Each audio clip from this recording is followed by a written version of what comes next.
Dawn filtered through the floor-to-ceiling reinforced glass, spilling across the luxurious penthouse in the heart of Chicago and catching every speck of dust drifting in the air. Rhett Callahan slowly opened his eyes on the black leather sofa in his private office, his body aching, the pain in his side still throbbing after a long, restless night. Then a soft sound came from the kitchen, the faint clink of a spoon against a cup, the quiet rhythm of careful footsteps. Rhett's hand immediately slid beneath the pillow, closing hard around the cold, familiar weight of his gun. He surged to his feet, moved out, the barrel aimed straight ahead, and then he stopped dead. A woman stood in his kitchen, her dark brown hair slightly mussed, the morning light wrapping itself around the gentle lines of her pale face. She was wearing his black shirt, the very one he'd pulled off last night because it had been soaked through with blood. She was pouring coffee, calm and unhurried, as if she'd belonged in that kitchen for a long time. She turned, her gray-blue eyes meeting the gun pointed at her, and she didn't flinch, didn't step back. "You're going to shoot the person who saved your life last night, Mr. Callahan?" Rhett lowered the gun, his brow tightening, his voice low, rough, and wary. "Who are you? How did you get in here?" The woman set the coffee cup down on the marble counter, slowly, as if she were savoring the tension hanging in the room. "Wren Holloway," she said, her tone strangely even. "Night shift nurse at Chicago General. And if it weren't for the 47 stitches I put in you last night, you would be dead by now from blood loss in a dark alley." Rhett stood rooted in place, a pulse hammering at his temples. He didn't remember. He only remembered the red of blood, the pain tearing through his side, and a pair of small hands, steady hands, holding him to this world. From the hallway came a giggle. Phoebe, his daughter, ran out with a doll in her arms, her golden hair spilling over her shoulders, her bright blue eyes shining at the sight of a stranger in their home. "Dad, she's so pretty. Is she your girlfriend?" Wren looked down at the child, and something in her gaze softened for a heartbeat. Then she looked back at Rhett, and in her eyes was something both unfamiliar and hard to read, as if she were hiding a secret he hadn't yet reached, as if she'd seen straight through the darkest part of his soul and still chosen to save him. "I only need you to pay for a cab back home," she said, her voice tired but firm. "After that, we'll never meet again." She turned her back, about to leave, but Phoebe had already run to her, wrapping those tiny fingers around Wren's hand. "Miss, can you stay and eat breakfast with me? Dad makes really good pancakes." Wren went still. Her gray-blue eyes met the child's clear blue ones, and in that moment, Rhett saw something cross her face. Pain, longing, and an old wound that had never healed. "We need to talk, Miss Holloway." Rhett's voice carried, low and slow. No longer the command of a kingpin, but the offer of a man who'd just seen something he couldn't look away from. Wren turned, her gaze locking with his, and in that penthouse filled with dawn, two strangers from two completely different worlds stood facing each other, neither of them knowing that this moment would change their lives forever. If you're wondering how it all began, and why a struggling nurse ended up in the penthouse of the most powerful Mafia boss in Chicago, keep following along. This story has only just begun to reveal itself. In the end, what does the mysterious woman in Rhett's shirt really want? And what she's about to say, could it change everything for Rhett and his daughter? If you want to know what happens next, please tap like and share so the story can reach more people. And don't forget to subscribe to the channel and turn on notifications, because what's coming will make it impossible to look away. Rhett Callahan, 36 years old, was a name that made all of Chicago tremble. He stood there in his multi-million-dollar penthouse, watching the woman's back as she stepped out the door, and something unfamiliar rose in his chest. She hadn't been afraid of him. She'd looked straight down the barrel of his gun without a single tremor. She'd refused his money as if $50,000 were nothing but scraps of paper. When was the last time anyone had treated Rhett that way? He couldn't remember. Because in his world, people bowed their heads, people feared him, and everything, everyone, could be bought. Rhett Callahan hadn't been born a monster. He'd once been a 5-year-old boy standing at a window, watching his mother climb into a taxi with a suitcase in her hand, never looking back even once. He remembered crying for 3 days straight, remembered asking his father, "When is Mom coming home?" and remembered the first slap of his life when his father roared, "Don't you ever mention that woman again." From then on, Rhett learned his first lesson. Don't trust anyone, don't love anyone, because people will leave you. A year later, his father remarried Margaret, a beautiful woman with eyes as cold as ice and a smile that never reached her gaze. Margaret didn't hit Rhett, didn't curse at him. She simply treated him as if he didn't exist. Rhett grew up in a mansion flooded with money and emptied of affection. He learned to take care of himself at 7 years old, learned to hide his feelings at 10, and learned to become ruthless at 15 when his father began bringing him into the family business. The Callahan Mafia empire had lasted for 3 generations, and Rhett was the only heir, not because he wanted it, but because he had no choice. Then Celeste appeared. She was like a beam of light cutting through the darkness, like a flower pushing up through rubble. Celeste wasn't afraid of Rhett, wasn't afraid of the Callahan name, wasn't afraid of the underworld he ruled. She loved him, truly loved him. Loved the scars on his soul, loved the monster he thought he'd become. For the first time in his life, Rhett believed he could be redeemed. They married when he was 28, and Phoebe was born a year later. Rhett looked at his tiny daughter lying in Celeste's arms, and he swore he'd protect this family at any cost. But vows meant nothing in a world of darkness. 3 years ago, on a night of relentless rain, the Moretti family ambushed them on the way home. Rhett remembered the gunfire, the shattering glass, remembered throwing his body over Phoebe. But he couldn't shield Celeste in time. He watched his wife fall, red blood soaking into her white dress, her eyes still wide open on him as if she wanted to say something, but couldn't. Rhett held his wife's body for 2 hours in the rain, screaming until his voice turned raw, until Brooks had to pull him away. A week later, the Moretti family were shattered and driven into the shadows of Chicago. No one knew where the survivors hid. No one dared to ask. People only knew that Rhett Callahan had taken revenge, and the way he took it made the entire underworld shudder. But revenge didn't bring Celeste back. The blood of his enemies couldn't fill the hollow in his heart. Rhett grew colder, more ruthless, and he sealed his heart completely against the outside world. Only Phoebe was the exception. His 7-year-old daughter, with golden hair and blue eyes exactly like her mother's, was the only reason Rhett still wanted to wake up each morning.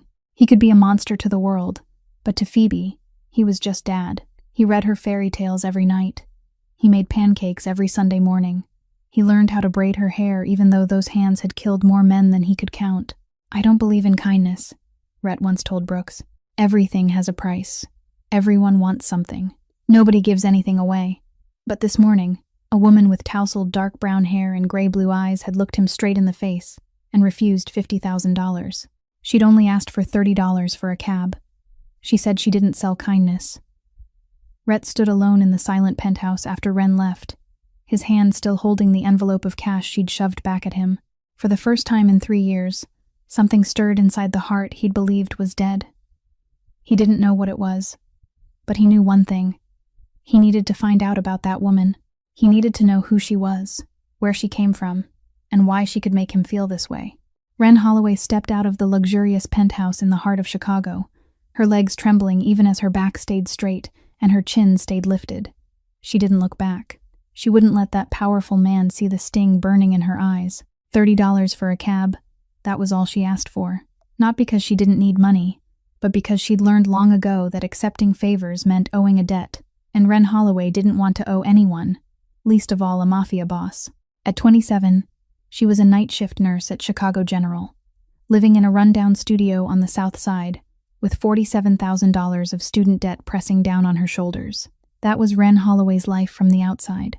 On the inside, she carried scars no one could see, wounds that had skinned over but had never stopped hurting. Wren still remembered the smell of the hospital when she was 8, disinfectant tangled with the scent of death. Her mother lay in the bed, her body thin as kindling, her skin yellowed from cancer that had spread everywhere.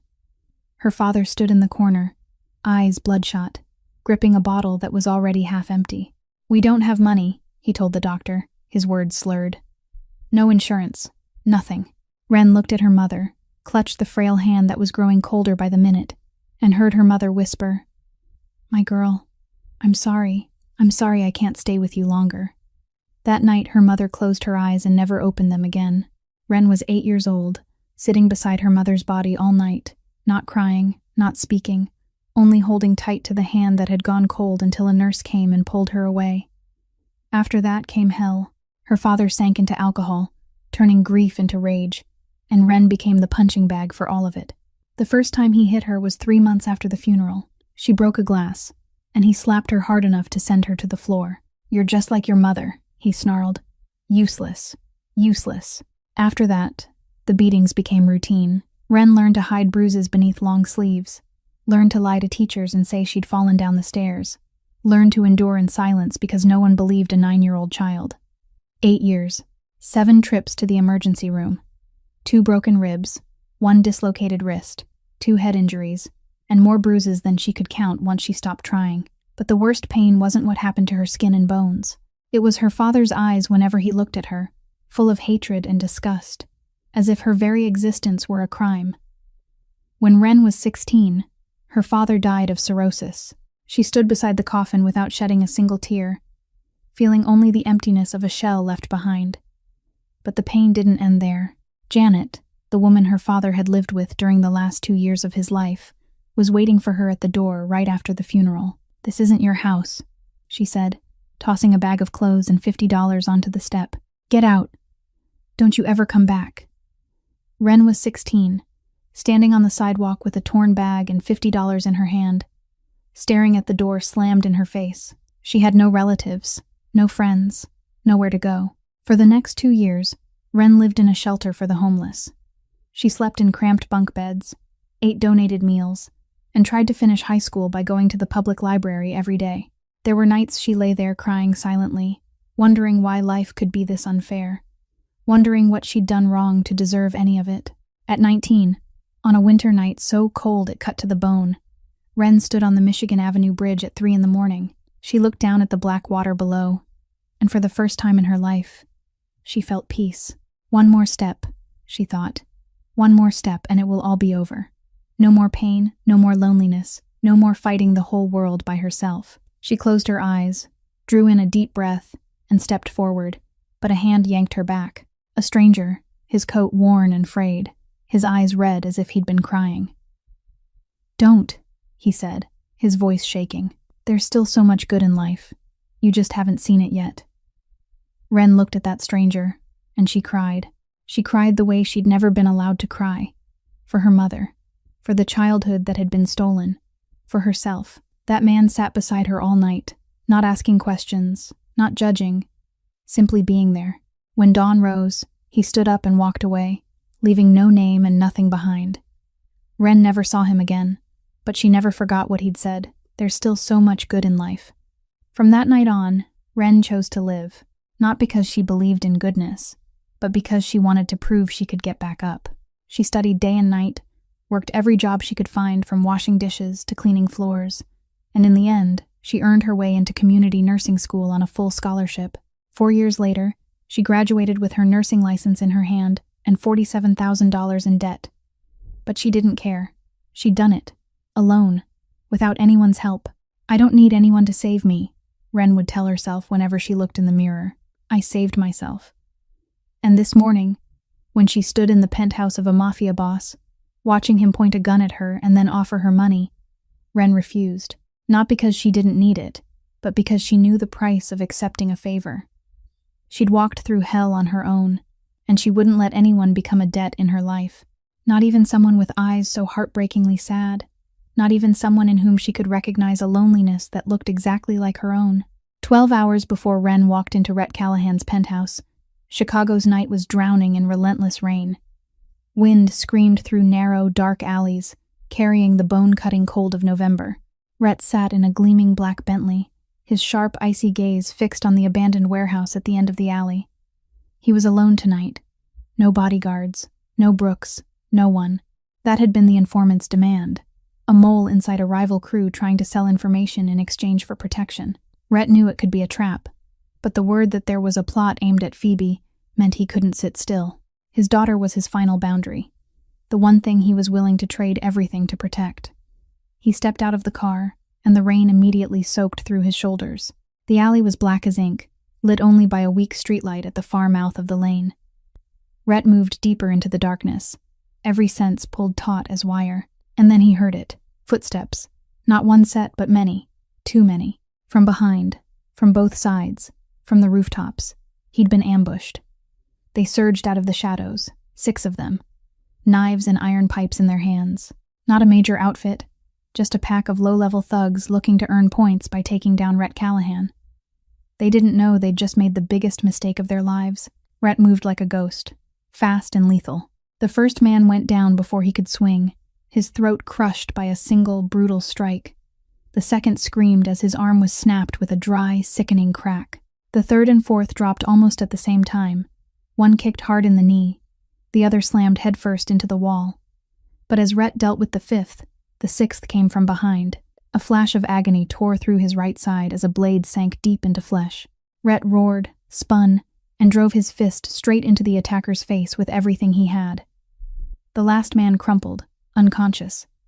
Rhett staggered against the wall, one hand clamped over the wound. Hot blood surged through his fingers, mixing with the rain and running down to the pavement in a dark red stream. He had to get out of here. He dragged himself toward the car, each step a kind of torture. He wrenched the door open and collapsed into the driver's seat, his hand shaking as he started the engine. The car lurched forward into the rain, but Rhett's vision was already blurring. Too much blood. He couldn't go back to the penthouse like this. Couldn't let Phoebe see her father that way. He also couldn't go to the hospital, because the enemy would find him immediately. The car veered, slammed into a row of trash cans in an empty alley. Rhett folded over the steering wheel, his consciousness flickering, and he thought of Phoebe, of her smile, of the promise he'd made to always protect her. He couldn't die here, not now. Meanwhile, a few blocks away, Wren Holloway was dragging herself along the soaked sidewalk, 14 hours on her feet without rest, 4 emergency cases back to back, and her legs felt ready to give out. She didn't have money for a cab, her rent was 3 days past due, and she was living on instant noodles and eggs.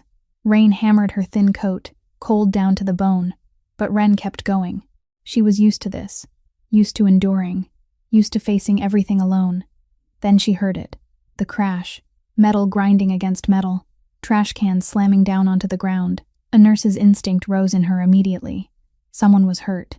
Wren ran toward the sound, her exhausted legs suddenly finding strength from somewhere she couldn't name. She turned into the alley and saw the sleek black car buried in a pile of toppled trash cans, headlights still on, engine still running. She rushed closer, yanked the driver's door open, and froze when she saw the man slumped over the wheel. Blood. So much blood. And a familiar tattoo on his wrist, a mark anyone living in Chicago knew as the sign of the Callahan family. Wren froze in the rain, staring at the man slumped over the steering wheel. Dark red blood spread across the cream-colored leather seat. The tattoo on his wrist showed clearly beneath the headlights, a snake coiled around a stylized letter C, the symbol of the Callahan family that anyone living in Chicago would recognize.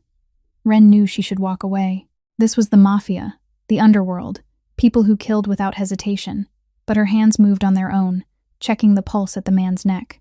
Weak, too weak. He was losing far too much blood. A nurse's instinct rose stronger than fear, and Wren knew she couldn't leave someone to die right in front of her. She pulled out her phone, her finger sliding toward 911, then stopping. If she called the police, they'd come, they'd see the tattoo, they'd know who he was, and he'd be arrested. With wounds like this, he'd die in a cell before he ever made it to trial. And if she called for an ambulance, they'd take him to the hospital, and within an hour, his enemies would know exactly where he was. Wren didn't know much about the underworld, but she knew enough to understand that a wounded mafia boss lying in a public hospital was no different from prey waiting to be killed. She looked at him, at the face draining paler by the second, and she made her decision in a heartbeat. Wren always carried a small medical kit in her backpack, a habit from the days she lived in a shelter, when she'd had to bandage her own wounds. She opened the bag and pulled out a needle, surgical thread, and a bottle of rubbing alcohol. No anesthetic, nothing but the most basic tools. She climbed into the passenger seat, hauled the man upright, and began cutting away his blood-soaked shirt. The wound was deep, very deep. The blade had gone through the abdominal muscle, missing the organs by a breath. Wren took a long, steadying breath, set her hands, and began to stitch. The first pass of the needle went through skin and flesh, and the man jolted awake. His eyes opened, cold and dangerous, but in the space of a single moment, he understood what was happening. He looked at Wren, at the hands holding the needle, and he clenched his jaw. Not a sound, not a single complaint. Only teeth grinding so hard Wren could hear the faint rasp of it. She kept stitching, The 2nd, the 3rd, the 10th, the 20th. Rain still hammered the world outside, blood still slicked her fingers, and the man didn't make a sound. "Why are you helping me?" His voice was rough, weak, but it still carried the wariness of someone who'd lived with betrayal. Wren didn't look up, her hands still moving, placing each stitch with practiced speed. "Because you're a patient who's bleeding," she said, calm and flat. "That is my only concern." He was quiet for a moment, then asked again, "Do you know who I am?" Wren nodded. "I know. And you're helping anyway?" "I'm a nurse. I don't care who my patient is. I only care whether they're bleeding." 47 stitches. Wren counted every one, and her hands didn't shake once, even as she stitched a Mafia boss back together in a blood-drenched car in the middle of a storm. When the final stitch was done, she cut the thread, disinfected the wound one last time, and wrapped gauze tight around his abdomen. The man let out a slow breath, his pale face beaded with sweat, but his eyes stayed on her, as if he were searching for something. Wren didn't look away. She'd seen too much pain in her life to be afraid now. "Where do you live?" she asked, her voice tired. "I need to get you home." He recited an address, a penthouse downtown, and Wren took out her phone and called a cab. $30. That was every last dollar left in her wallet until the end of the month. But she couldn't let him die after she'd gone to the trouble of putting in 47 stitches. The cab arrived. She helped him into the back seat and sat beside him all the way to the penthouse. His head sagged against her shoulder, his breathing thin, and Wren suddenly noticed his scent, blood, rain, and something else, something like sandalwood. She shook off the strange thought and focused on the water streaking down the window. She was only doing her job. It was strictly professional. Morning sunlight had already flooded the penthouse when Rhett Callahan stood facing the woman who'd saved his life the night before. She was wearing his black dress shirt, the one he'd stripped off before collapsing from sheer exhaustion. And she looked as though she belonged there, even though they'd only met a few hours earlier. Rhett watched her make coffee, watched the way she moved through an unfamiliar kitchen with a strange, steady calm, and he knew he had to repay her. In his world, nobody did anything without a purpose. Nobody helped without expecting something in return. He walked to the safe, took out a thick envelope, and set it on the table in front of Wren. $50,000, he said, his voice low and final, "to thank you for last night." Wren looked at the envelope, then lifted her gaze to Rhett, her gray-blue eyes not blinking once. She didn't touch it. She didn't reach for it. She didn't even look interested. "I don't sell kindness, Mr. Callahan," she said, calm but unyielding. Rhett frowned, not understanding. He was used to money buying everything, used to people lowering their heads before numbers with too many zeros. But this woman was looking at $50,000 as if it were nothing but worthless paper. "This isn't buying," he said, forcing patience into his tone. "This is repayment. You saved my life." Wren shook her head, a brief, bitter curve at the corner of her mouth. "Repayment? So how much do you think a life is worth? 50,000? 100,000? Or 1,000,000? She stood, stepped closer to the envelope, and instead of picking it up, she pushed it back toward Rhett. "I put 47 stitches in you last night, and I didn't do it for money. I did it because it was the right thing, because you were a human being bleeding, and I'm a nurse. It's as simple as that." Rhett felt anger rise in his chest, not because she'd refused the money, but because she was challenging everything he believed. "Everything has a price," he said, his voice turning cold. "Everyone wants something. You can't tell me you don't need money. I know who you are. I know where you live. I know how much you owe." Wren went still, her eyes darkening for a single moment, but she gathered herself again just as quickly. "So you looked into me," she said, her voice steady. "Fine. Then you also know what I survived. You think $50,000 can buy me? You think I'm going to drop to my knees and thank you for an envelope of cash?" She stepped closer, her eyes locked on Rhett's without a hint of fear. "I walked through hell on my own, Mr. Callahan. I don't need anyone to save me, and I certainly don't need your money to know what I'm worth." The room sank into a taut, charged silence. Rhett stared at the woman in front of him, at the fire in her eyes, the kind of pride he'd never seen in anyone. She wasn't afraid of him. She didn't need him.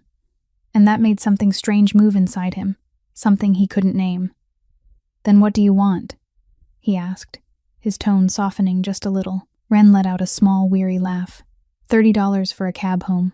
That's all I need from you. Before Rhett could answer, a burst of giggles sounded from the hallway. Phoebe came running in, her golden hair loose over her shoulders, her bright blue eyes lighting up at the sight of the strange woman. "Dad, she's so pretty. Is she your girlfriend?" Rhett didn't have time to respond before Phoebe ran up and took Wren's hand in her tiny fingers. "Miss, can you stay and eat breakfast with me? Dad makes really good pancakes." Wren looked down at the child, and Rhett saw something shift across her face. The hardness fell away, replaced by a flicker of pain, a longing she couldn't hide in time. She looked at Phoebe, at those clear, innocent blue eyes, and Rhett knew she was thinking of something far away, something that hurt. "I have to go, sweetheart," Wren said, her voice suddenly gentler than it had been with Rhett. "I have to work." Phoebe clung tighter, her lower lip beginning to tremble. "But I want you to stay. You're like my mom. My mom used to smile like that too." Wren swallowed, her throat tight, and she crouched to Phoebe's level, carefully easing the child's fingers free. "Be good, okay? Listen to your dad." Then she stood, walked toward the door, back straight, chin lifted, never looking over her shoulder even once. Rhett stayed where he was, watching her disappear beyond the doorway, the envelope of $50,000 still sitting on the table untouched. For the first time in his life, his money had been treated like trash. For the first time in his life, someone had looked at him and not seen power, not seen wealth, not seen something to fear. She'd only seen a patient who was bleeding. To her, that was all that mattered, and somehow, that made Rhett Callahan feel smaller than he ever had before. 2 days after Wren Holloway walked out of his penthouse, Rhett Callahan still couldn't stop thinking about her. The image of that woman kept haunting him, the gray blue eyes that didn't tremble when they met the muzzle of a gun, the hand that pushed an envelope of $50,000 away as if it were trash, and the way she'd looked down at Phoebe with a pain she tried to hide. Rhett wasn't used to not understanding someone. In his world, everyone had a motive. Everyone had a weakness. Everyone could be bought or threatened. But Wren Holloway was an unknown, and Rhett hated unknowns. He called Brooks into his office and gave the order in the same cold voice he always used. Find out everything about her. Name, age, past, present, debts, relationships. Everything. 48 hours later, Brooks placed a thick file, 30 pages, on Rhett's desk. He opened it and began to read, page after page, and with every page he turned, it felt as if someone were squeezing the air out of his chest. Wren Holloway, 27 years old, born in Chicago to a poor family. Her mother died of cancer when Wren was 8. No money for treatment, no insurance, nothing but a child sitting by a hospital bed, holding her mother's hand until the final breath. Her father was a severe alcoholic who abused her for 8 straight years. Hospital records documented 7 emergency room visits, broken ribs, a dislocated wrist, head injuries, bruises too many for anyone to bother counting. Rhett stared at the medical photographs, at the frail body of a 12-year-old child mottled with bruises, and nausea rose in his throat. When Wren was 16, her father died of cirrhosis. Her stepmother threw her out with $50 and a bag of clothes. She lived in a homeless shelter for 2 years, studying while working every job she could find, from washing dishes to cleaning floors. Then Rhett reached the next page and had to stop to draw a slow, deep breath. At 19, Wren Holloway was recorded as being on the Michigan Avenue Bridge at 3 a.m, in a state described as suicidal intent. A stranger pulled her back and stayed with her until dawn. No name, no identity, only a brief note in a police report. Rhett closed his eyes, trying to picture her then, a 19-year-old girl standing on the bridge in the bitter winter night, alone, unseen, uncared for, ready to end it all. But she hadn't jumped. She'd chosen to live, and what she did afterward forced something like respect into Rhett's throat. She earned her high school equivalency on her own, won admission to community nursing school on a full scholarship, worked 20 hours a week to cover living expenses while keeping the top grades in her class. 4 years later, she graduated with her nursing license in hand. On the last page of the file there was a photograph. Wren at 19 on graduation day, so thin her cheekbones stood out sharply, eyes hollow from sleeplessness and hunger, and yet her head was still lifted, her gaze still burning with a kind of resilience nothing could put out. Rhett stared at that picture for a long time, his finger unconsciously tracing the angles of her gaunt face, and he felt something break open inside his chest. She could have blackmailed me for $1,000,000, he murmured to Brooks, his voice rough. She knows who I am, knows where I was hurt, knows everything. She could have sold it to my enemies, threatened me, done anything, but she only asked for $30 for a cab. Brooks stayed quiet, not knowing what to say. Rhett stood, closed the file, and walked out of the office. Get the car ready. I need to see her. Wren's studio was on the south side, one of the most dangerous parts of Chicago. Rhett climbed a stairwell that reeked of damp, past peeling walls and flickering lights, and stopped in front of door number 7. He knocked. When Wren opened it, her eyes widened in shock, then narrowed quickly with caution. Mr. Callahan? What are you doing here? She stood in the doorway, not inviting him in. Rhett looked at her, looked past her into the tiny room, the fold-out bed, the mini stove, the old medical textbooks stacked in uneven piles, and he felt ashamed of himself. I came to apologize, he said, his voice low and sincere. Wren blinked, clearly not expecting that answer. Apologize? For what? For thinking you were like everyone else. For thinking you could be bought with money. For not seeing who you are. He paused, swallowing hard. I read your file. I know I had no right to do that, and I'm sorry for invading your privacy. But I needed to understand. I needed to know why someone like you would help someone like me. Wren was silent for a long moment, her eyes on him as if she were trying to read something deep beneath the surface. And did you find your answer? I think I did, Rhett said. You didn't help me because of who I am. You helped me because of who you are, and that's what I respect. Wren went still, her eyes turning wet for a brief moment before she quickly looked away. Respect, not pity, not sympathy, not the cheap softness of, you poor girl, look at what you endured. Just respect. For the first time in her life, someone looked at her scarred past and didn't see a victim who needed saving, but a fighter who deserved to be honored. Wren invited Rhett into her tiny studio, and she saw him struggle not to show his shock as he looked around. The room was less than 20 square meters. A fold-out bed in the corner, a mini kitchen with 2 battered old gas burners, and a cramped bathroom separated by a plastic curtain. Medical books were stacked on the floor because there was no shelf, and clothes hung from a line stretched across the room. This was where she'd lived for 3 years, and she'd never felt ashamed of it until a Mafia boss stood in the middle of it, his suit jacket probably worth more than her rent for a whole year. Rhett didn't say a word about the room. He only stood there, looking at her with an expression she couldn't read, and then he made an offer that nearly stole her breath.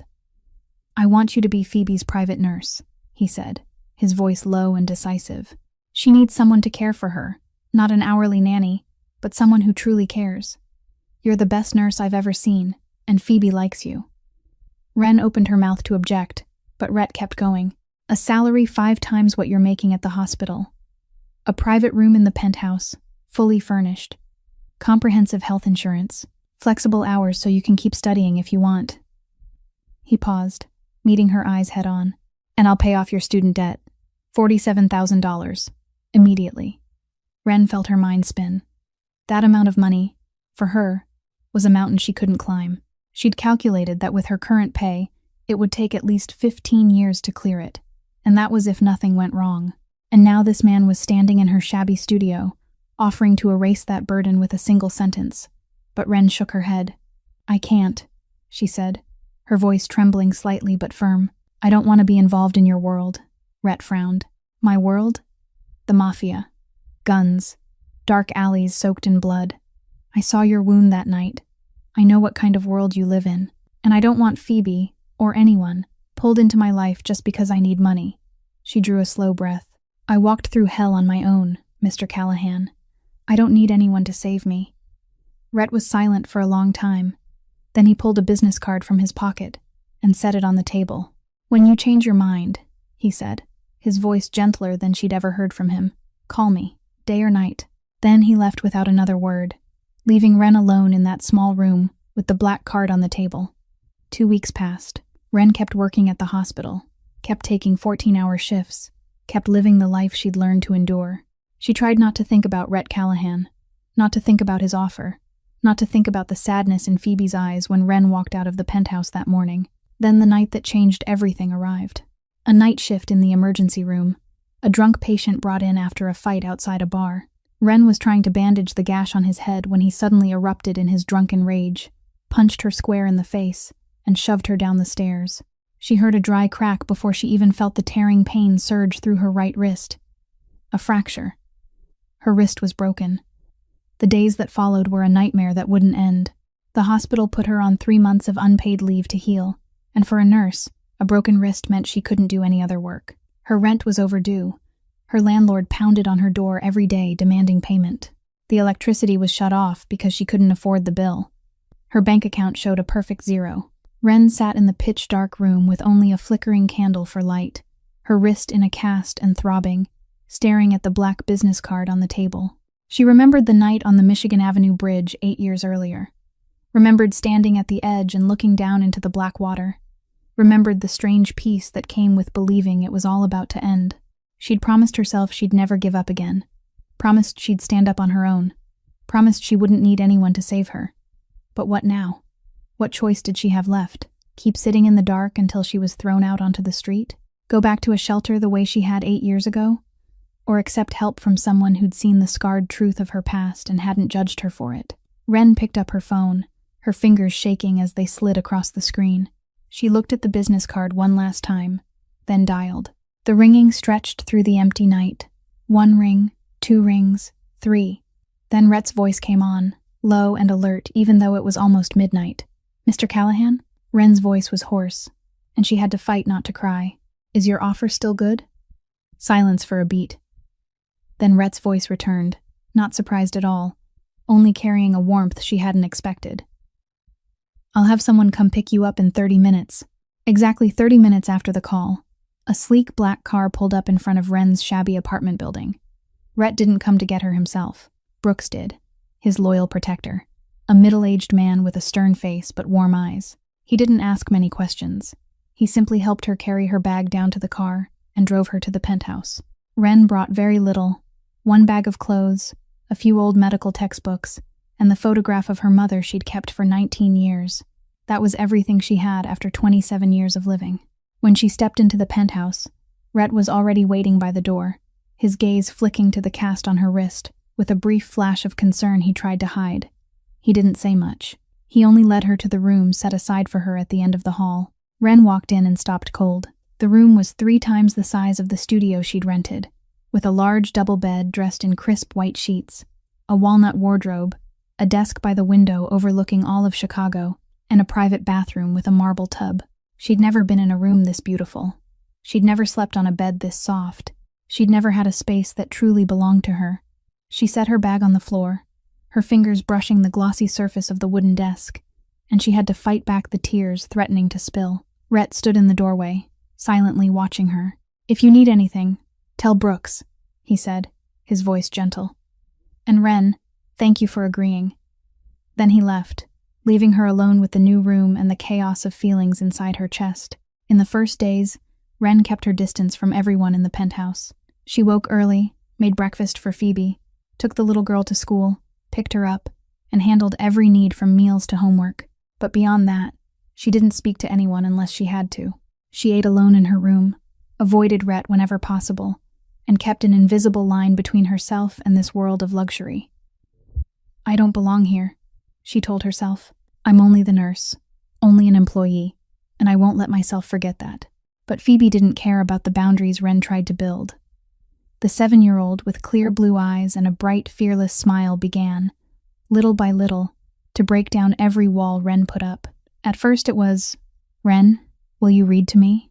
And then it slowly became, Ren, look what I drew." The child followed Ren everywhere like a small shadow, asking 100 questions a day, telling her about school, about friends, about the strange dreams she had every night. And Ren, no matter how hard she tried to hold herself back, couldn't resist that sweet, stubborn innocence.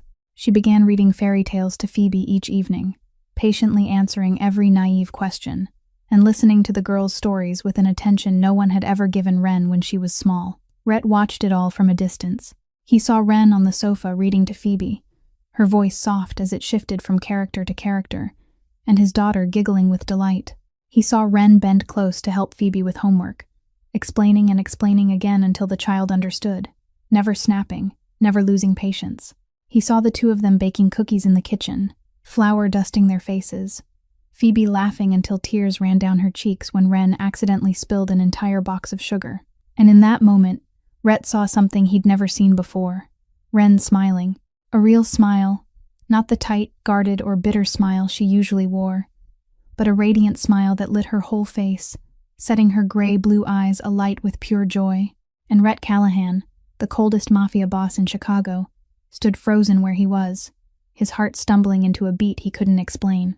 That night, at 3 a.m, Phoebe's sobbing cries echoed through the silent penthouse.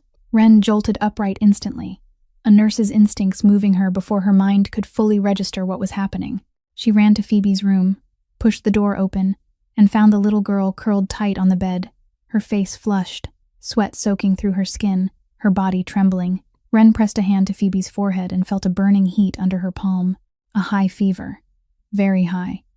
She grabbed the thermometer from the medical kit she always kept ready in her room, and the number that flashed made her draw a slow breath just to stay steady. 39.5 degrees. She had to bring it down immediately. Ren worked with the calm precision of an experienced nurse. She laid a cool, damp cloth across Phoebe's forehead, gave her fever medicine, changed the pajamas drenched in sweat for a clean, dry set, and propped extra pillows behind her so she could breathe more easily. Phoebe cried the whole time, her tiny hands clutching Ren's shirt as if she were afraid Ren would vanish. "Ren, I'm scared," she whispered, her voice shaking and weak. "I feel so bad. I'm really scared." Ren bent down, gently brushing the sweaty strands of golden hair off Phoebe's forehead, and spoke in the softest voice she could find. "It's okay, sweetheart. I'm here. I'm not going anywhere." Phoebe looked at her with watery blue eyes, her lower lip quivering. "Promise?" Ren swallowed hard, remembering herself at 8 years old, sick with fever in the dark, alone and terrified, with no one beside her, no hand to hold. She wouldn't let Phoebe feel that kind of loneliness. "Promise," she said, steady and sure. "I promise." Outside the door, Rhett stood motionless in the dark. He'd heard Phoebe crying and rushed over, but when he saw Ren already there, caring for his daughter with that blend of tenderness and competence, he stopped. He stayed in the doorway, listening to the conversation between them, and every word from Ren sank into the frozen place inside his chest like needles. "I'm not going anywhere." "Promise." Rhett leaned back against the wall, closed his eyes, and felt pain tighten around his ribs. It had been 3 years since Celeste died, 3 years of telling himself his heart was dead, that he would never allow anyone into his life, into Phoebe's life, again. But now a stranger sat beside his daughter's bed, promising she would never leave, and the strange thing was, he believed her. He believed Ren Holloway would keep that promise, because she was the only person he'd ever met whose words and actions matched perfectly. Ren stayed up all night with Phoebe. She changed the cool cloth every half hour, checked her temperature every hour, and told small stories in a whisper to coax the child toward sleep. She sang a lullaby her mother used to sing to her, her voice soft and a little unsteady, and Phoebe slowly drifted off with her hand still wrapped tightly around Ren's. When dawn finally appeared at the window, Phoebe's fever had dropped to a safe level. Ren let out a breath of relief, her body exhausted from a sleepless night, yet inside her chest something warm and unfamiliar spread. Phoebe woke when the first sunlight touched her face. Her clear blue eyes opened, saw Ren sitting there, and a radiant smile bloomed on her lips. "Ren!" She sat up fast and threw her arms around Ren's neck with all the strength a 7-year-old could muster. "You stayed here all night? You didn't sleep?" Ren held her close, her nose brushing the soft golden hair that still carried the faint smell of sweat. "I'm here," she said, her voice hoarse with lack of sleep. "I promised, didn't I?" Phoebe was quiet for a moment. Then she lifted her face and looked at Ren with a seriousness that felt strange on a child. "You look like my mom in the pictures," she said, her voice no louder than breath. "Mom used to hold me like that. Mom used to sing to me when I was sick." Ren went still, her heart feeling as if someone had clenched it tight. She looked into Phoebe's clear blue eyes filled with all the trust and love a child could give, and tears threatened at the corners of her own. No one had ever needed her like this. No one had ever loved her like this, and she'd never known her heart could still feel this kind of warmth. 1 week after the night Phoebe got sick, Ren still couldn't sleep well. She lay on the soft bed in the elegant room, but her mind kept spinning with memories and feelings she couldn't put a name to. Phoebe's words echoed in her head. "You look like my mom in the pictures," and every time Wren remembered it, her chest tightened with a sharp, aching pain. After midnight, when the entire penthouse had fallen into silence, Wren decided to step out onto the balcony to breathe fresh air and try to untangle the thoughts knotting inside her.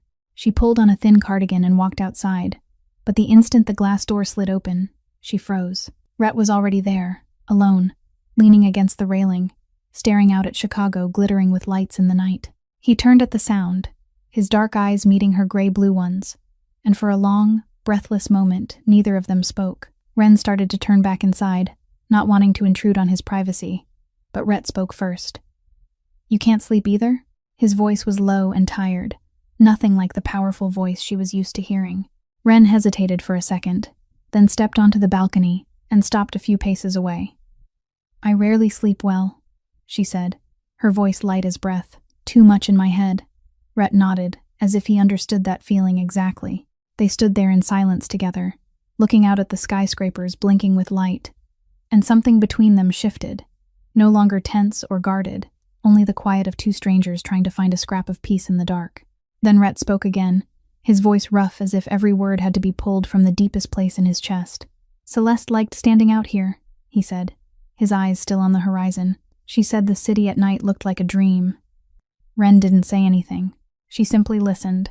"She was shot," Rhett continued, and his voice trembled slightly even as he fought to control it. "Right in front of me. On the way home, 10 minutes from this penthouse. I heard the shots. I saw her fall. I saw blood soaking into the white dress she was wearing that day." He paused and drew a long breath. "I held her for 2 hours in the rain. I begged her not to leave me, but she still went." Silence settled over the balcony like a heavy blanket. Wren looked at Rhett, at the face trying to stay composed while his eyes betrayed everything, and she saw a grief so familiar it hurt to breathe. "My mother died of cancer," she said, her voice so small the wind nearly carried it away. "I was 8. I sat by her hospital bed and held her hand through the last night. I felt it when her hand started to go cold, when her breathing weakened, when her heart stopped." She swallowed hard as the memories surged back like floodwater. "I didn't understand what was happening. I just kept calling for her, over and over, until a nurse had to pull me out of the room. That was the last time I ever held her hand." Her voice broke on the last word, and she had to turn her face away to hide the tears sliding down her cheeks. They didn't say anything else. There were no cheap comforts, no hollow lines about understanding, nothing at all but silence and the simple fact of each other's presence. Wren felt something strange in that moment. For the first time in her life, she didn't feel alone when she remembered her mother. For the first time, someone stood beside her without judging, without pitying, simply there, sharing the darkness both of them carried. And Rhett, though he didn't say it, felt something similar. He'd spoken about Celeste to a few people, but no one had ever listened in silence the way Wren did. No one had tried not to fill the emptiness with words. No one had understood that sometimes the only thing a person needs is someone who will stand beside them in the dark.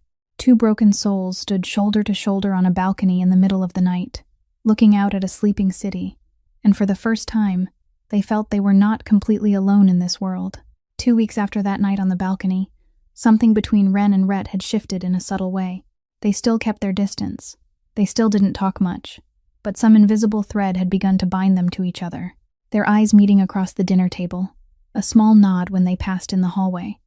Quiet moments on the balcony when neither of them could sleep. Wren started to feel more at ease in the penthouse, started to see it as something close to a home, but she still reminded herself that this was the Mafia's world, a world of darkness and violence, and she was only an outsider passing through. That night, Wren woke at 2 a.m. to a strange sound. She stepped out of her room to get water, then realized the noise was coming from Phoebe's room. She opened the door and found the bed empty. Wren's heart clenched with panic. Where was Phoebe in the middle of the night?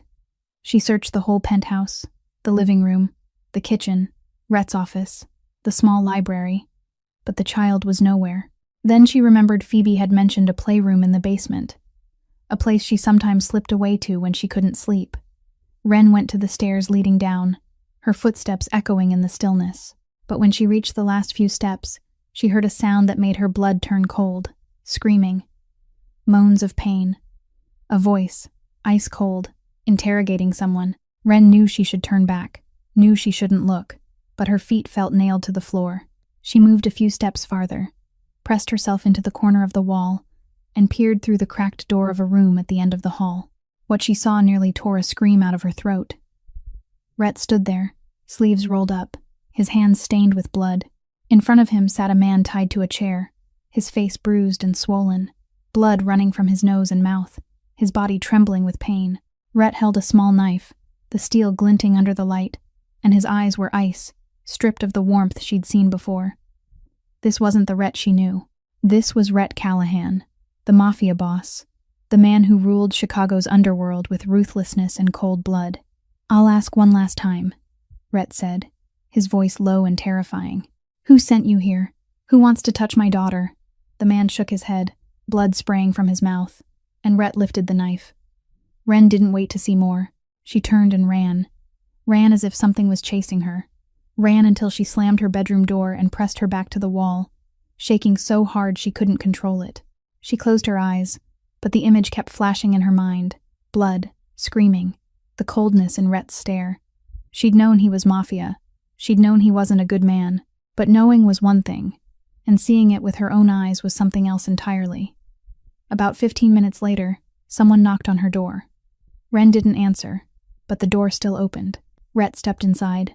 He'd changed into a fresh shirt. His hands had been washed clean, but Ren could still see a smear of blood lingering on his wrist. He stood there, looking at her curled on the bed, and his face showed nothing at all. "You saw," he said, his voice low and tired. Not a question, a statement. Ren didn't reply. She only stared at him with wide eyes. "You're afraid of me now," Rhett went on, and something in his tone sounded like bitter acceptance. "I don't blame you. This is my world, Ren. I never said I was a good man." Silence stretched between them, heavy and suffocating. Rhett started to turn away, started to leave her alone with her fear. But Ren's voice broke out, hoarse and shaking. "What did that man do?" Rhett stopped, then looked back at her. "He was a mole. He sold information about Phoebe's schedule to my enemies." Ren swallowed hard.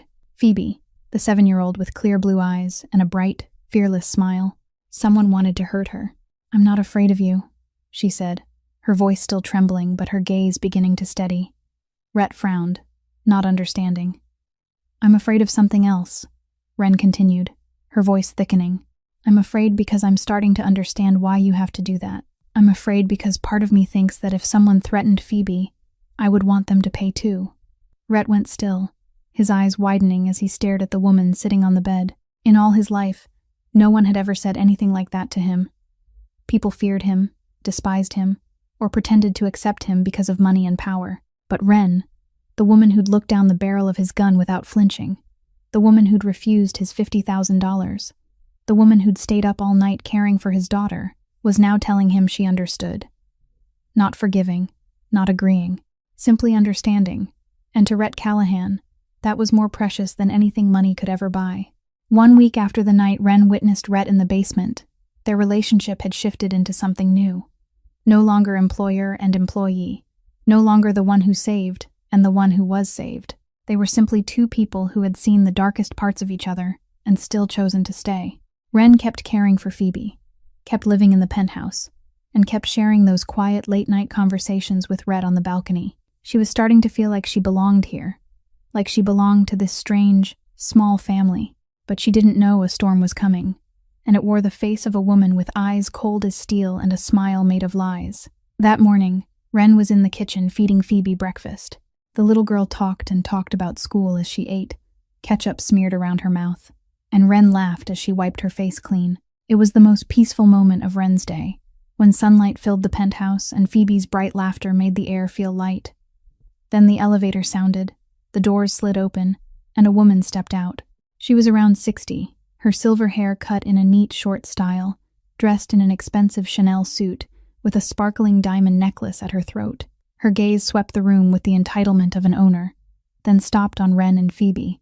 Those ice-cold eyes made Ren shiver even though she didn't yet know who the woman was. "Who is she?" The woman's voice cut through the air, sharp as a blade. "She looks like the help." Ren rose, instinct placing her in front of Phoebe as if to shield the child. I'm Phoebe's nurse, she said, calm even while her heart hammered. And who are you? The woman stepped closer, expensive perfume hitting Wren's senses. I'm Margaret Callahan, she said, Rhett's stepmother, and I don't recall ever giving permission for a girl like you to be brought into this house. Before Wren could answer, Rhett appeared from the hallway, his face tightening the moment he saw Margaret. Why are you here? His voice was ice. Margaret smiled, a smile that never reached her eyes. To visit my granddaughter? Is that a problem? Margaret didn't leave. She settled onto the sofa as if it belonged to her, her eyes never stopping their openly contemptuous watch of Wren. And at lunch, when Rhett had to leave to handle urgent business, Margaret launched her real attack. She placed a file on the table in front of Wren, a poisonous smile curving her mouth. I looked into you, Wren Holloway, she said, her tone so sweet it turned the stomach. Daughter of a drunk, a mother who died because she didn't have money for treatment. Beaten by your father for 8 years, thrown out at 16, living in shelters like a sewer rat. She flipped through page after page, and every page was another scar from Wren's past. $47,000 in debt, a filthy studio even a dog wouldn't bother sniffing. And now you think you deserve to stand in this penthouse. You think you deserve to touch my granddaughter? Wren sat still, each word from Margaret slicing into her. She wanted to stand. She wanted to fight back. She wanted to say that the past didn't define who she was. But her throat felt crushed tight, and no sound came out. Margaret rose, stepped close, and leaned down to whisper in her ear. You're nothing but low-class trash trying to cling to Callahan money. I know your type. I won't let you ruin this family. At that moment, the elevator doors opened, and Rhett stepped inside. He took in Wren's pale face, Margaret's triumphant smile, and his eyes darkened with rage. Get out of my house, he snarled at Margaret, his voice like an animal's growl. Now, Margaret started to protest, but the look in Rhett's eyes made her step back. She entered the elevator in silence, but before the doors closed, she threw Wren a glance that promised one thing. This wasn't over. And it wasn't. Margaret was only the opening note. That afternoon, while Wren was alone in her room, there was a knock at the door. She opened it and saw a young man, around 32, wearing an expensive suit, hair combed neatly back, but eyes full of hate. Harrison Callahan, Rhett's half-brother. Wren had heard Rhett mention him, had known about the tension between the brothers, but she'd never met him face to face. Harrison stepped into her room without being invited, shut the door behind him, and stood in front of the exit. You're Wren Holloway, he said, his voice cold. The woman making my brother lose his mind. Wren took one step back, instinct warning her this man was dangerous. Do you know anything about me? Harrison went on, not waiting for an answer. When I was 18, my father stood in front of the entire family and declared Rhett the only heir worthy of the name. Me, his biological son, humiliated in public in front of hundreds of people. Harrison moved closer, his eyes burning with 14 years of gathered hatred. My mother taught me one thing. Rhett took everything from me, and I'm going to take it back. He stopped right in front of Wren, his face inches from hers. You disappear within a week, he said, venom in every word. Leave this penthouse, leave Rhett's life, vanish as if you never existed. If you don't, he tilted his head, a cruel smile spreading across his mouth. I'll dig your grave and put you in it. And I'm not joking. Then he turned and walked out, leaving Wren alone in her room, shaking, and for the first time realizing she'd stepped into a world far more terrifying than anything she'd ever imagined. That night, when the entire penthouse had fallen asleep, Wren quietly opened her closet and began to pack. She didn't have much. Still the same worn bag she'd brought here more than a month ago, a few changes of clothes, her medical books, and her mother's photograph. Her hands shook as she folded each shirt, every movement heavy, as if she were tearing her own heart apart piece by piece. Harrison's threat still rang in her ears. I'll dig your grave, and Margaret's contemptuous stare still burned in her mind. You think you deserve to stand in this penthouse? They're right, she thought. I don't belong in this world. I'm just a poor nurse, the daughter of a drunk, raised in shelters, with nothing but a scarred past and a mountain of debt. She'd deceived herself into believing she could find a small piece of happiness here. But the truth was, she was only bringing trouble to Rhett. She was the excuse the Callahan family used to attack him, the burden he didn't need to carry. She had to leave before everything became worse. Wren was nearly done when her bedroom door suddenly opened. Phoebe stood there, her golden hair loose and messy, her blue eyes still sleepy but now wide as she stared at the bag on the bed. "Wren? Where are you going?" Her voice was small and trembling, and Wren felt her heart splinter. She dropped to her knees to meet Phoebe's eyes, trying to keep her voice steady even as tears threatened to spill. "I have to go, sweetheart. I have something important I need to do." Phoebe shook her head, her lower lip beginning to quiver. "But you promised you wouldn't go. You promised you'd stay with me. You promised." Then the child lunged forward and wrapped her arms around Wren, muffled sobs breaking the silence of the night. "Don't go, Wren. Don't leave me. My mom left me too. Don't leave me again." Wren held Phoebe tight, her own tears finally spilling, unstoppable. She remembered the promise she'd made the night Phoebe was sick, remembered that small hand gripping hers and that whispered question, "Promise?" And the answer she'd given, "Promise." But what choice did she have? Staying would only make things worse. "Phoebe, listen to me," she said, her voice thick. "I'm not leaving you. I just have to go away for a little while. Your dad will find someone else to take care of you. Someone better than me. Someone more worthy than me." Phoebe lifted her face, her cheeks wet, and looked straight into Wren's eyes. "I don't want someone else. I only want you. You're the only person who makes Dad smile. Do you know that? Since Mom died, Dad never smiled. But when you're here, he smiles. He looks at you the way he used to look at Mom." The child hiccuped, tears rolling down her face. "And you're the only person who makes me feel like I have a mom. I miss her so much, Wren. But when you hold me, when you sing to me, it feels like she's still here. Don't take that feeling away from me. Please." "You were going to leave without saying a word?" Rhett's voice came from the doorway, low and packed with an emotion Wren had never heard from him. She looked up and saw him standing there, his face set hard but his eyes full of pain. Wren stood, turning her face away, unable to meet his gaze. "I don't belong here," she said, her voice shaking. "Your stepmother was right. I'm only a burden.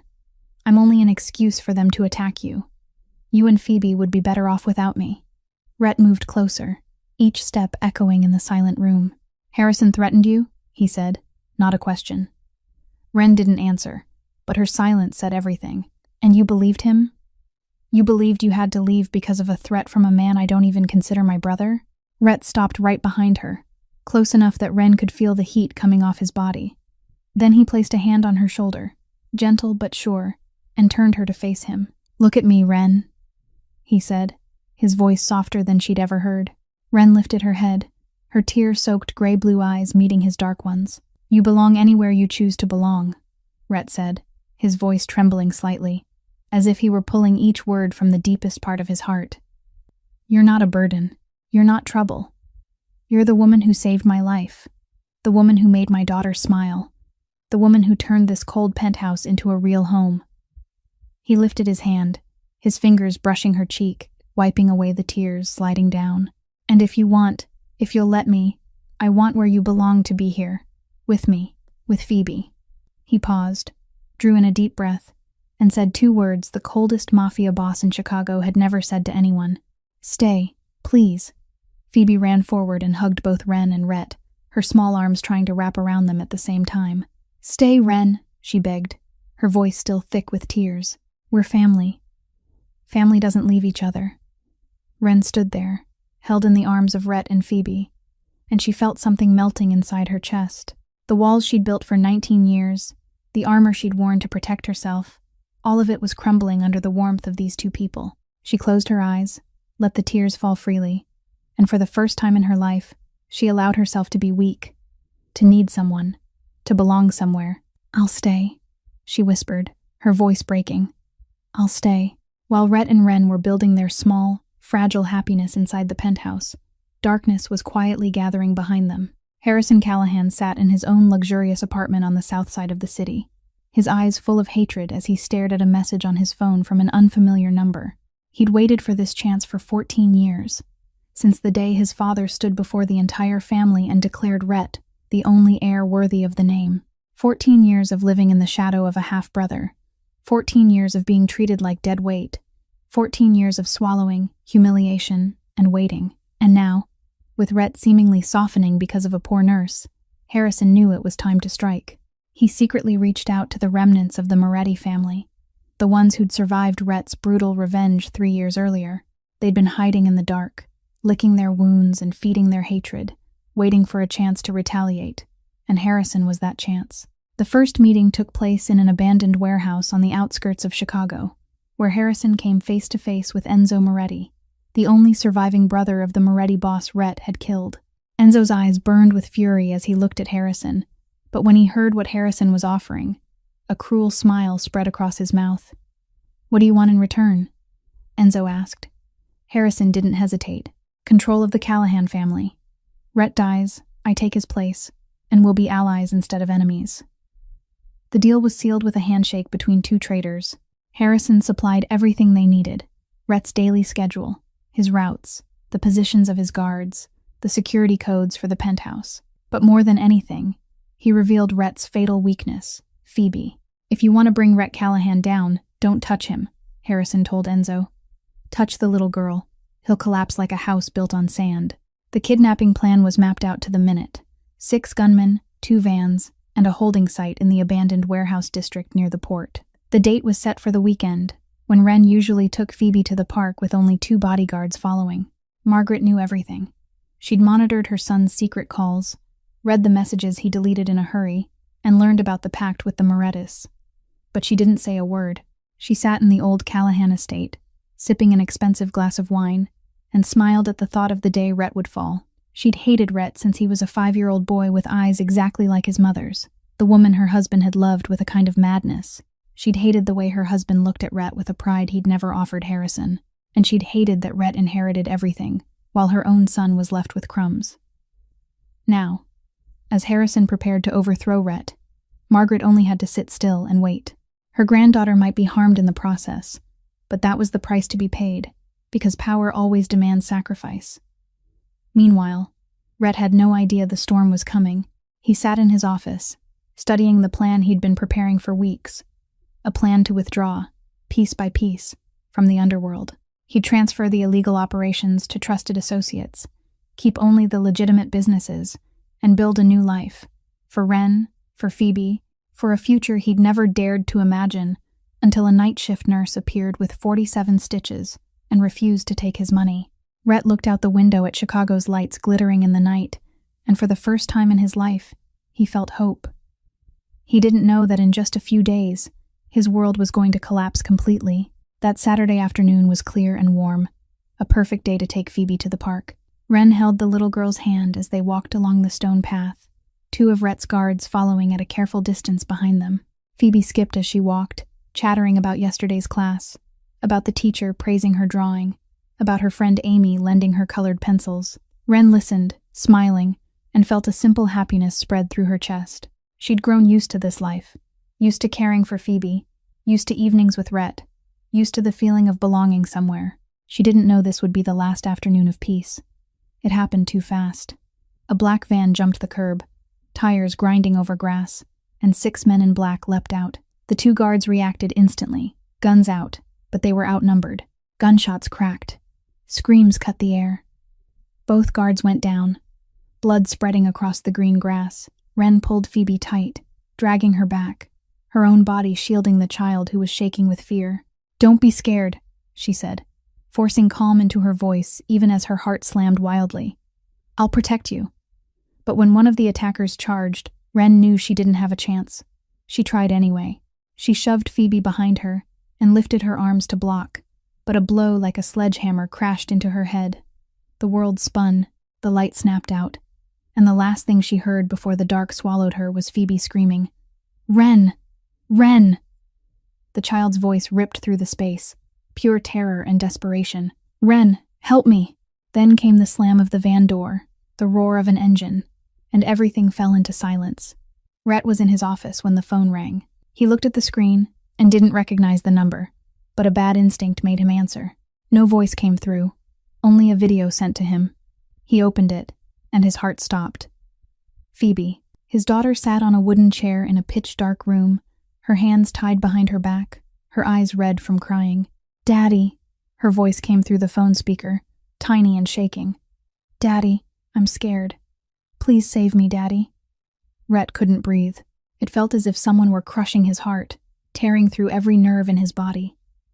Then a man's voice came on, cold and satisfied. $10 million, 24 hours, or the girl dies.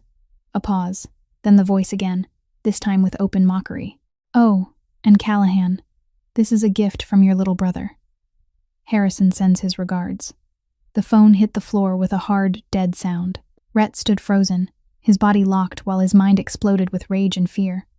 Harrison, his brother, the man he'd allowed to live, the man he'd never touched even though he knew the hatred ran bone deep. Harrison had sold his own niece to Rhett's enemies. Harrison had reached for the most sacred thing in Rhett's life, and now his daughter, the child he loved more than his own life, was crying alone in the dark, terrified and lonely. Rage erupted like a volcano. Rhett let out a roar like a wounded animal and swept his arm across the desk, sending everything crashing to the floor. The computer screen shattered. The desk lamp slammed into the wall. Papers exploded into the air and drifted down like ash. He drove his fist into the wall, once, then again, until the bones tore skin and blood smeared across white paint.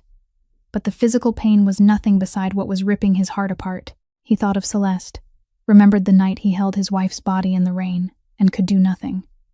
History was repeating itself. Once again, he couldn't protect the person he loved. Once again, he was losing everything. Rhett collapsed to the floor, knees hitting the cold ground, shoulders shaking in waves, and for the first time in 36 years, the coldest Mafia boss in Chicago cried. Not quiet tears, but raw, wailing sobs pulled from the bottom of his soul. The sound of a father losing his only child. The sound of a man who had lost too much and couldn't bear one more loss. Phoebe, he whispered through broken sobs. My baby girl. I'm sorry. I'm so sorry. Wren opened her eyes to a hospital ceiling, stark and white. Her head felt like it was being split by a hammer, and the harsh neon lights made her squeeze her eyes shut for a moment. She tried to sit up, and a wave of dizziness slammed into her so hard she nearly fell back onto the bed. Her hand lifted to her head and touched the bandage wrapped tight around her forehead.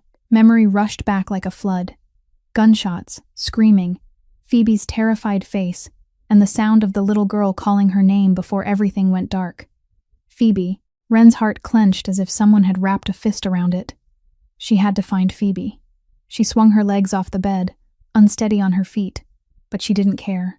A nurse ran in, trying to hold her down. Miss Holloway, you have a head injury.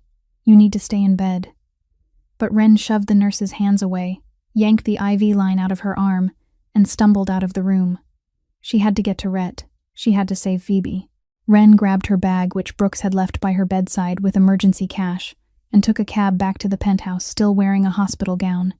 Her head bandaged, her feet in the plastic patient slippers. She didn't care what she looked like. She didn't care about the pounding pain in her skull. There was only one thought taking up every inch of her mind. Phoebe needed her. When she walked into the penthouse, the sight in front of her made her stop cold. Rhett's office looked like it had been hit by a storm. Shattered objects everywhere, blood on the wall, and Rhett, sitting in the middle of the wreckage, eyes bloodshot, face hollowed out as if he'd aged 10 years in a matter of hours. Brooks and a group of men stood around him, discussing something, but everyone fell silent when Wren appeared. Rhett lifted his head, his eyes widening when he saw her. Wren? He rose and came toward her, his hand shaking as it touched the bandage on her head. You shouldn't be here. You're hurt. You need to rest. His voice was rough, as if he'd been screaming too long, but Wren shook her head, her gray-blue eyes locked on his with a steadiness nothing could shake. I'm going to help you, she said, her voice trembling but firm. Phoebe is my family, and I don't leave my family. Rhett went still, her words piercing straight through the armor he was trying to rebuild. Family. She was calling them family. Wren closed her eyes, forcing herself to replay the moment of the attack. Everything had happened too fast, but there was one detail she'd seen before the blow took her down. She opened her eyes, and something lit inside them. A tattoo, she said, urgent now. The man who hit me had a tattoo on his wrist, a scorpion with the number 7. Rhett frowned, not yet understanding, but Wren kept going. I've worked in the emergency room. I've treated all kinds of people from every gang in this city. That tattoo is the mark of a small crew operating on the south side near the port. They usually use abandoned warehouses as hideouts. Brooks immediately pulled out a map, and Wren pointed to 3 locations. Here, here, and here. 3 abandoned warehouses in the area where I know they've operated. The information cut through the dark like a blade of light. From an entire city, the search had narrowed to 3 places. Rhett looked at Wren, and in his eyes was something deeper than love. It was gratitude without limits. Awe for a woman who had been beaten unconscious, and whose first act on waking was to come here and help. Not out of duty, not for money, but out of love for a child who wasn't even her own. He reached out, took Wren's hand, and held it tight. "Thank you," he said, his voice breaking. "Thank you for being here. Thank you for not leaving us." Wren squeezed his hand back, her eyes shining too. "We'll find her," she said, steady and certain. "We'll bring Phoebe home." Rhett nodded, and for the first time since the video arrived, he felt a thin thread of hope in the dark. He turned to Brooks, his eyes sharpening back into the cold focus of a Mafia boss ready for war. "Get the men ready. We hit all 3 locations at once, and when we find them," his voice hissed through clenched teeth, "no one walks away alive." That night, 3 of Rhett's teams hit all 3 locations Wren had pointed out at the same time. Rhett led the assault on the largest warehouse, the one most likely to be where Phoebe was being held. He wasn't wearing a bulletproof vest. He didn't need one, because tonight he didn't intend to survive if he didn't find his daughter. He had only one goal, and nothing on this earth was going to stop him. When the vehicles stopped in front of the abandoned warehouse, Rhett was the first to jump out, the gun in his hand already ready. The steel door was blown open, and hell began. Gunfire thundered through the night, screams, shattering glass, bullets tearing through flesh and bone.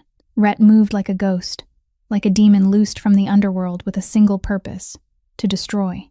He dropped every man in his path without thinking, his eyes fixed forward, searching for his daughter through a maze of containers and abandoned cargo. A bullet grazed past his ear. Another slammed into his left shoulder. But Rhett didn't stop. Physical pain was nothing compared to the fear burning through his heart. The fear that he'd arrive too late, that he'd lose Phoebe the way he'd lost Celeste. He couldn't let that happen. He wouldn't let that happen. The firefight lasted about 15 minutes, but to Rhett it felt like a lifetime. Finally, when every guard had been taken down, he sprinted along a dark corridor, kicking doors open one after another, until he reached the last room. He drove his boot into the door, and his heart stopped when he saw what was inside. Phoebe sat on a wooden chair, her hands still tied, her small face smeared with tears, and standing in front of her, a gun aimed at the head of his own niece, was Harrison. "Big brother," Harrison said, a twisted smile on a handsome face warped by madness. "I knew you'd come. You're always the hero, aren't you? Always saving everyone. Always the one people love." His voice hissed with bitterness. "Do you know what my life's been like? For 32 years, I've been your shadow. Father loved you. Father chose you. Father gave you everything. The company was yours. The power was yours. Celeste loved you." Harrison laughed, and the sound was pain and hatred all at once. "And now, even that poor nurse loves you. And me? I'm just a shadow. I've got nothing. I've never had anything." Rhett stood in the doorway, gun in hand, but he couldn't shoot. Not because Harrison was his brother, but because Harrison's barrel was pressed toward Phoebe's head, and Rhett couldn't risk it. "Harrison," he said, forcing his voice to stay steady while something inside him screamed, "Let her go. This is between you and me. She's only a child." Harrison shook his head, his finger tightening on the trigger. "No. She's your weakness, and I'm going to take the thing you love most, the way Father took everything from me." Rhett drew a long breath, then did something he'd never thought he could do. He lowered his gun, set it on the floor, and kicked it away. "You want power?" he said, his voice low and solid. "Take it. All of it. The company, the money, the Callahan empire. It's all yours. I'll leave Chicago. I'll never come back. Just let my daughter go." Harrison went still, as if he hadn't expected Rhett to surrender so easily. Then he burst into laughter, a wild sound echoing off the walls. "You think I believe you? You think I'm that stupid?" He squeezed the trigger, and Rhett felt time stop, his heart stopping with it, the world collapsing into ruin. But the gunshot didn't come. Instead, there was the crash of breaking glass, and a heavy thud as Harrison pitched forward onto the floor. Wren stood behind him, her hand gripping the jagged neck of a broken bottle streaked with blood. her face pale but her eyes burning. She'd slipped in through the back while Rhett held Harrison's attention, and she'd waited for the exact moment to strike. Rhett lunged to Phoebe, tore the bindings from her wrists, and pulled her into his arms with all the strength he had. "Daddy!" Phoebe sobbed, her tiny arms locking around his neck. "Daddy, I was so scared. I was so scared." Rhett crushed her to his chest, tears streaming down his face. And for the first time in his life, he didn't try to hide his weakness. "It's okay now, my love. I'm here. I won't let anyone hurt you again. Never." Then Phoebe lifted her head and saw Ren standing there, and she wriggled out of Rhett's arms and ran to wrap herself around the woman who'd saved her life. "Mom!"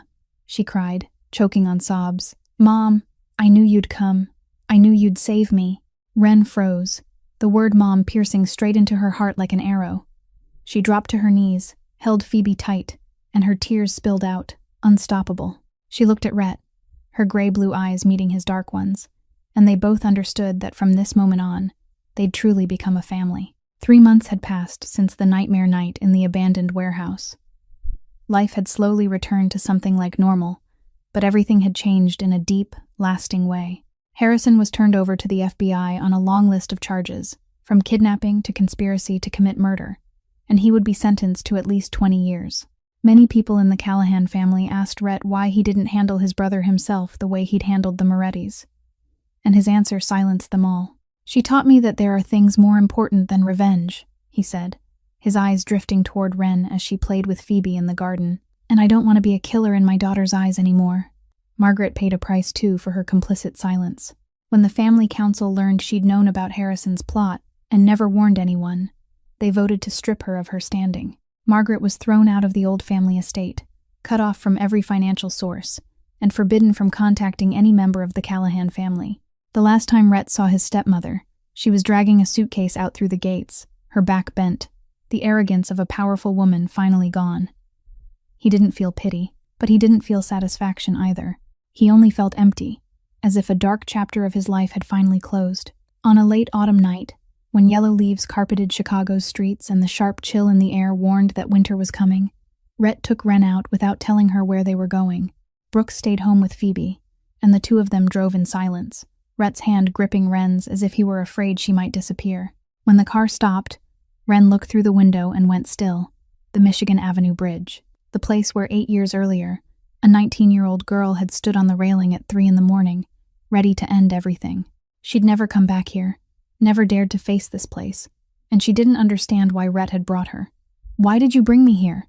she asked, her voice trembling slightly. Rhett didn't answer right away. He simply opened the car door and guided her onto the bridge. The night was clear, city lights reflecting on the surface of the Chicago River, turning it into something glittering and dreamlike. They stopped at the center of the bridge, in the exact spot where Ren had stood 8 years before, and Rhett turned to her, his dark eyes holding something deep and steady. "I know this place," he said, his voice soft as breath. "I know what happened here 8 years ago, and I brought you here for a reason." Ren looked at him, her heart hammering, not knowing what to expect. "This is where you chose to keep living," Rhett went on, and his voice shook slightly, as if each word had to be pulled up from the deepest part of his heart. "This is where a stranger told you there were still good things in life, and I want this to be where you begin your new life too."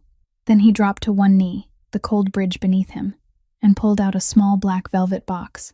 Ren stood frozen, tears already sliding down her cheeks before she even realized they'd started. Rhett opened the box. Inside was a simple, elegant diamond ring, catching the streetlights and sparkling like a small star. "Ren Holloway," he said, his voice thick. "You saved my life. Not only that night in the alley with 47 stitches, but every day since. You taught me that kindness can't be bought, that love isn't a transaction, that family isn't blood. It's the people who choose to stand beside each other through every storm." He paused and drew a deep breath. "You gave me a reason to believe in good things. You gave Phoebe the mother she deserves, and you gave my dead heart a chance to beat again." He lifted his face, his dark eyes meeting her tear-bright gray-blue ones. "Ren Holloway, will you be my wife?" Ren couldn't speak at first. Her throat felt crushed tight by emotion. She looked down at the man kneeling in front of her, the most powerful Mafia boss in Chicago, the man the whole city feared, now on one knee with love and hope in his eyes. She looked at the ring, looked at the bridge where she'd nearly ended her life, and she realized the stranger from that night had been right. There were still good things in life, and the best thing was kneeling right in front of her. "Yes," she said, her voice breaking through tears. "Yes, 1,000,000 times yes." Rhett rose, slid the ring onto her finger, then pulled her into his arms and kissed her on the Michigan Avenue Bridge, the place where 8 years earlier a desperate girl had been saved, and where now that woman had found the happiness of her life. 1 month after the proposal on the Michigan Avenue Bridge, the wedding was held in a small chapel on the outskirts of Chicago. There were no hundreds of guests, no press, no grand display from a powerful family. There was only Phoebe, Brooks, and a few of Rhett's closest people, the ones who had watched him change from a cold mafia boss into a man who could love. Wren had no relatives to invite, no close friends beyond the hospital coworkers she'd lost touch with after moving into the penthouse. But she didn't feel any lack, because everything she needed was inside this small chapel. Rhett waiting for her at the end of the aisle, and Phoebe holding her hand, ready to lead her into happiness. The chapel was decorated simply with white flowers and candles, soft light shaping a space that felt warm and intimate. Wren wore a simple white wedding dress, not an expensive gown with a long sweeping train like the ones she'd seen in magazines, but a gentle lace dress fitted to her body, making her look like an angel stepped out of a dream. Her hair was pinned up, revealing the graceful line of her neck and the pearl earrings Rhett had given her that morning. She didn't wear much makeup, only a touch of lipstick and mascara, because Rhett said he loved her natural beauty most of all. When she entered the chapel, her hand gripping a bouquet of white roses, Phoebe ran ahead of her, scattering petals along the aisle like a little angel in a fluffy pink dress. The child turned back to look at Wren, smiling bright as sunlight, and Wren felt her heart melt.